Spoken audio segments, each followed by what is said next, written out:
I had a really sweet dream about my wife last night, and I woke up thinking about something that had happened probably after 20 years of marriage with my wife and I.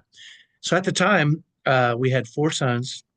We'd been married for about 20 years, and my wife and I, one of the things we did together is we used to regularly pray together at the end of our bed about our family and asking for guidance and those kind of things. And I remember one night we prayed and we had finished praying. We hopped up in bed, and I looked over at my wife, and she had tears in her eyes. And I said, "What's going on, sweetie?" And she said to me something I'll never forget. She said to me, "You really love me, don't you?" And I remember in that moment, I thought, "What? We've been married for 20 years. We got four kids. We've been through heck and back. How could she question that?" I was thinking all this in my mind, but all I said to her was, "You have no idea how much I love you.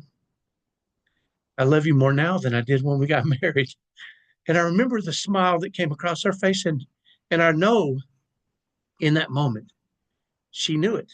And the next day and throughout the couple of days after, I was confused. How could she not know of how deeply I loved her? How could she not know that to her core? And it made me start to think through maybe some of the insecurity she had, or some of the challenges we had faced together, and how that might have made her wonder about that specific thing. But all I did know was in that moment, she realized very, very clearly how deeply I loved her. And she knew all the way to her core.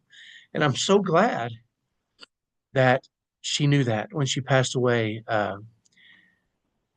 about 10 years later. About 10 years later, she passed away. But I know how deeply she knew that I loved her. And I guess today's message is to the men. If your wife doesn't know, if if you're not sure, if she's not sure, work at it. Make sure she knows how deeply you love her. Tell whatever it takes. And sometimes it just might take time. I realized with my wife, it just took a long time for her to come to that realization. And so sometimes that's what it takes is for us men to try to be our very best for them and for the kids for years and years and years. And then maybe finally, if we're lucky, and I feel very lucky and blessed, they'll know. Hopefully that's helpful. Have a great day. Bye bye.